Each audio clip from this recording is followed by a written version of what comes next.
Friends, welcome to भक्ति with Binu YouTube channel. आज के इस वीडियो में हम सुनेंगे द्रौपदी के 5 हैरान कर देने वाली रहस्य। महाभारत में जो द्रौपदी थी जिनका चीरहरण सभा में हुआ था, आज हम उनके बारे में सुनेंगे। द्रौपदी पांचाल देश के राजा द्रुपद की कन्या थी, इसलिए उन्हें पांचाली भी कहा जाता है। राजा द्रुपद ने द्रौपदी को कुरुवंश के नाश के लिए यज्ञ से उत्पन्न करवाया था। अग्नि से पैदा हुई थी द्रौपदी। द्रौपदी के 5 रहस्य। नंबर 1, द्रौपदी का कौमार्य। पांडवों से विवाह के बाद द्रौपदी को नियमानुसार प्रत्येक पांडव पुत्र के साथ साल भर रहना होता था और वर्ष बीतने के बाद वह दूसरे पांडु पुत्र के पास पत्नी बनकर जाती थी। लेकिन आपको जानकर हैरानी होगी कि 5 पतियों के बावजूद द्रौपदी कुमारी ही थी।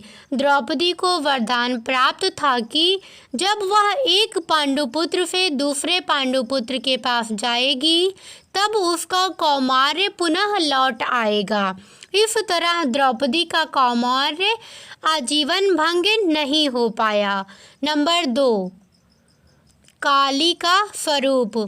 दक्षिण भारत में यह मान्यता है कि द्रौपदी स्वयं काली का ही स्वरूप है, जिन्होंने भगवान श्री कृष्ण की सहायता से कौरवों का सर्वनाश करने के लिए धरती पर अवतार लिया था। नंबर 3, स्त्रीवादी विचारधारा। जब द्रौपदी ने 5 भाइयों की पत्नी बनना स्वीकार किया तब वह यह भी जानती थी कि पांडव भाई अन्य स्त्रियों से भी विवाह करेंगे। द्रौपदी इस बात के लिए भी राजी थी, परंतु उसकी एक शर्त थी। शर्त यह थी कि अपने कुल, अपनी गृहस्थी की बागडोर किसी भी अन्य स्त्री को नहीं सौंपेगी। अन्य पांडव पत्नी को उनके अनुसार ही चलना होगा।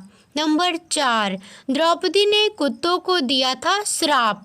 नियमानुसार जब द्रौपदी किसी एक पांडव के साथ होती थी तब कोई अन्य पांडव उस स्थान पर कदम नहीं रख सकता था, परंतु एक रात जब द्रौपदी और युधिष्ठिर साथ में थे तब वहां एक कुत्ता आ गया।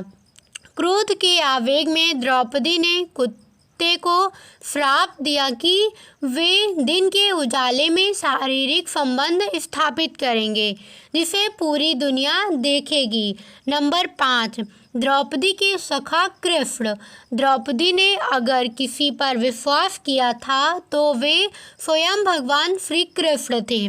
श्री कृष्ण ने भी एक सखा के तौर पर हर क्षण हर स्थिति में द्रौपदी का साथ दिया था। द्रौपदी जब किसी मुश्किल में या किसी अनुकूल परिस्थिति में फंसती थी तब उनके सखा श्री कृष्ण ही उनकी सहायता करते थे। मेरी यह वीडियो आपको कैसी लगी मुझे कमेंट करके ज़रूर बताइएगा और कमेंट में ओम नमो नारायणे भगवते वासुदेवाय नमः लिखना ना भूलें। लाइक करना, शेयर करना और सब्सक्राइब करना बिल्कुल मत भूलिएगा। धन्यवाद।